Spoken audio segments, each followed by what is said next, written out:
Shalom, shalom.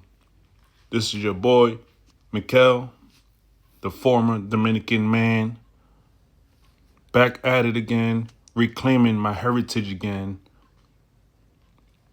a Hebrew Israelite of the tribe of Simeon, right? So this is reason number 2 why the NT is not of the Most High. So, John 13:34 says, "A new commandment I give unto you, that you love one another as I have loved you, that ye also love one another." Excuse me, I had to burp. Right? So this is what we're going to be talking about. John 13:34. So we see in this verse, Jesus gives a commandment to love one another as he has loved them. So on the surface of the whole book, with basic understanding of the Torah, most believers in Jesus would say that he is magnifying the law in this instance, to not only love your people as yourself, but rather love your people as I have loved you. And I will show you the problem with this in just a second. Most Christians would say he's not changing the law. He's just expounding on the law. He's given a deeper meaning. He's magnifying this commandment. But is he really expounding, magnifying, giving a deeper understanding or meaning without adding to the laws of God? I say nay. He is making us, the followers of God, to have to choose whether we are going to love our neighbor as ourselves, like our Creator told us to do, or to love our neighbor as the way Jesus loved us. I would say he is adding to God's commandments. The commandment found in Leviticus 19:18, which is strictly forbidden in the Torah and Tanakh. Here's that commandment. Then let's compare it and put it side by side with John 13. Leviticus 19:18 in the KJV says, "Thou shalt not avenge nor bear any grudge against the children of thy people, but thou shalt love thy neighbor as thyself. I am the Lord." Leviticus 19:18 in the NLT. I like this version because we get an insight of what neighbor means. But I'm not here to talk about who is the neighbor. So Leviticus 19:18 in the NLT, it says, "Do not seek revenge or bear a grudge against a fellow Israelite, but love your neighbor as yourself. I am the Lord." And capital L, capital O, capital R, capital D is the English way of writing our Creator's name, which is Yahweh or Jehovah, or in Spanish, decimos Jehová.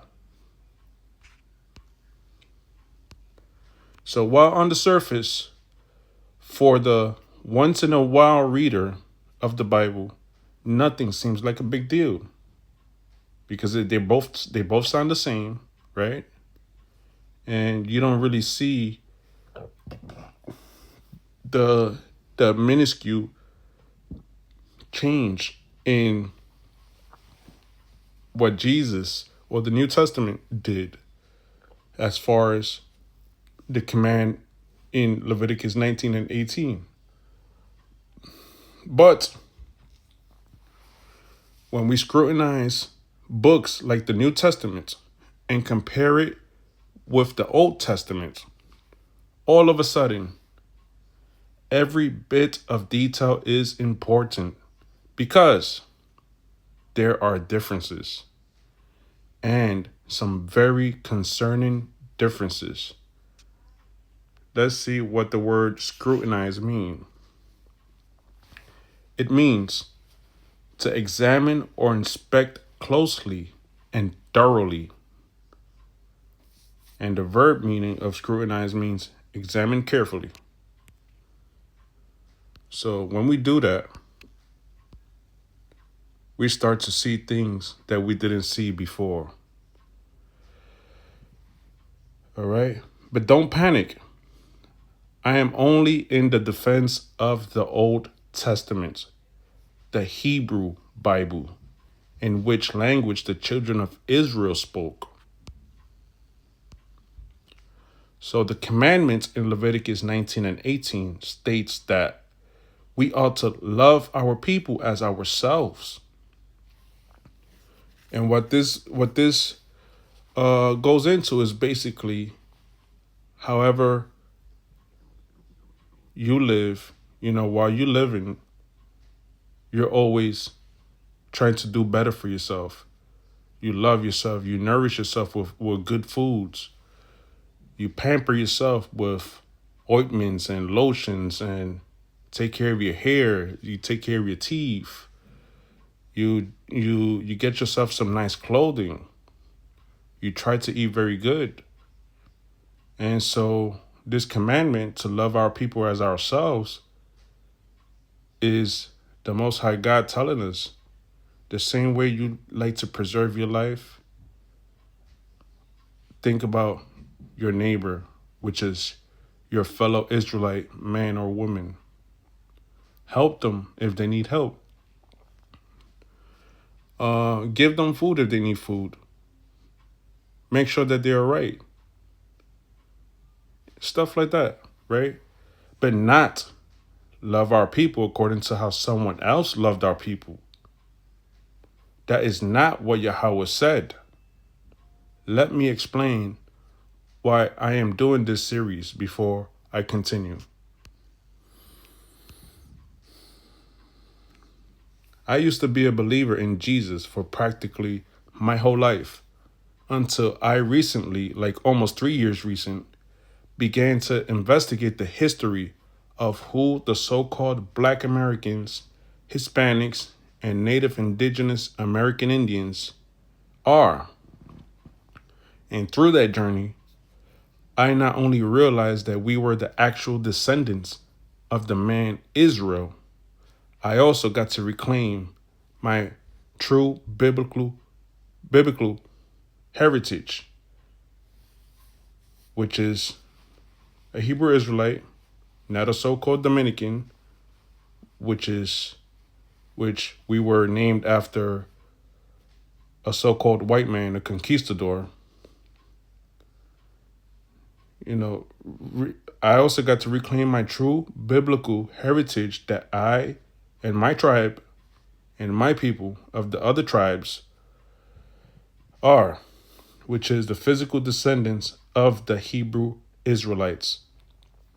But through that journey, I came across a Hebrew Israelite camp called Gates of Zion, GOZ Israelites. And here's their YouTube channel. I encourage you to go and subscribe. I'm not affiliated with Gates of Zion, but everything I've learned has been through these powerful brothers.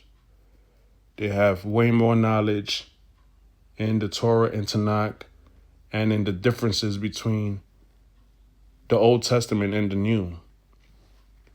So I encourage you to go there, subscribe, and help these brothers grow. Right? Let me continue. It is a camp out of Seattle, Washington, a camp that was different from the rest of the Hebrew Israelite camps in the USA, in the sense that GOZ did not accept the New Testament as coming from the Most High God, unlike 99% of the other Hebrew Israelite camps did. Week in and week out, for a couple of years, I believe, They would teach on street corners, exposing contradictions with the writings in the New Testament against the New Testament's own literature, which there is a lot of contradictions in there, and contradictions that goes against the Old Testament as well. And that inspired me to want to do this series. I hope you hear the matter before you answer, as Proverbs 18:13 says. If you have any questions, feel free to drop it in the comments. So to keep the commandment of loving our neighbor is to do exactly that. But if I say within myself, I'm going to love my neighbor according to the way John loved his people, then I am not abiding fully on what God commanded. I am keeping a new version I made up in my mind of the Most High's commandments. I would be violating Torah, in which we find that we cannot add or take away from it. And here's the verse for that. Deuteronomy chapter 4, verse 2 in the GNT. It says, do not add anything to what I command you, and do not take anything away. Obey the commands of the Lord your God that I have given you. And this is clear cut, but I have more. But before I continue, let me give you the etymology of the word Lord. Capital L, capital O, capital R, capital D, which is the English way of writing our Creator's name. And in this spelling, you would never find it in the New Testament. But here it is.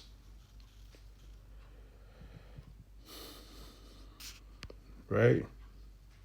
In the Blue Letter Bible. We're going to go down to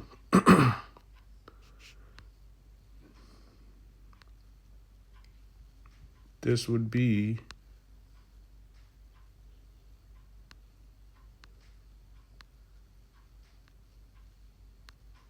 right here.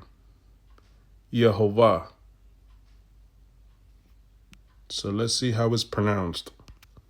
Strong's H 3068. Yehovah. Yehovah. Yehovah. So it's very similar to Jehovah. Very similar to the way we say it in Spanish, Jehová. All right.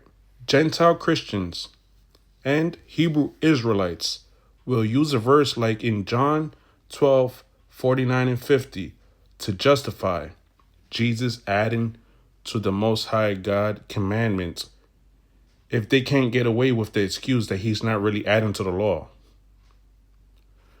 What this next verse says doesn't hold weight because we would first have to identify at least one time in the NT who is the voice mentioned all over the New Testament. We have to identify who is that voice by the name of the Most High that everyone claims is the Lord in the New Testament. Capital L, capital O, capital R, capital D. Also known as Yahweh, also known as Jehovah or Jehovah. If we could identify the Most High God talking in the New Testament, then I would believe Jesus' words. So here is John 12:49 and 50, the verse that Gentile Christians and Hebrew Israelite Christians and Hebrew Israelites that are not considered Christians would use. John 12:49 and 50. I don't speak on my own authority. This is the words of Jesus, by the way. The Father who sent me has commanded me what to say and how to say it. And I know his commands lead to eternal life. So I say whatever the Father tells me to say. So show me where the Most High God, Yahweh, or the Lord, as it is spelled, capital L, capital O, capital R, capital D. Show me where he spoke anywhere in the New Testament and that he identified himself as the one who spoke in the New Testament. Please show me that in the comments. But all you see is stuff like this. Luke 9:35 in the KJV. And there came a voice out of the cloud. That's the kind of stuff you see all over the New Testament. The Most High God does not identify himself as the speaker. The New Testament says Father. It doesn't use our Creator's name.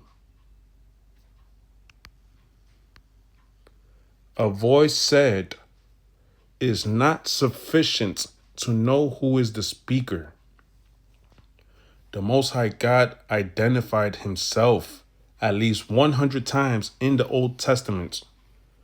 Why is it that in the New Testament his name, Yod-Heh-Wah-Heh, or Jehovah, or Jehovah, or Yahweh, or Lord in all caps, isn't in there? Not even one time. You have to ask yourself these questions and do your own research, or see what the brothers from GOZ has to say about this. We can no longer depend on our Christian churches to interpret the Bible for us. All of its doctrines come from the so-called white man. It's untrustworthy. And that's why I am doing this, to tell you that our ancestors, before being conquered by the so-called white man, never waited on or never knew of a man named Jesus or Yahushua or Yeshua. Here in the Americas, our ancestors only had the name of Yahweh in the original Paleo Hebrew. We didn't know about Jesus until the so-called white man came with their big wooden crosses and forcibly converted all of us to Christianity, while at the same time doing all sorts of barbarity and wickedness to our people and introducing a New Testament that was never written by our people and which was never written in the language of our people. Right? So this is Mikhail, a former Dominican man, reclaiming my heritage again. The Hebrew Israelites of the tribe of Simeon, repent from Jesus. Get back to your true power, Yahweh, or Jehovah, or Jehovah, in these last days. Shalom.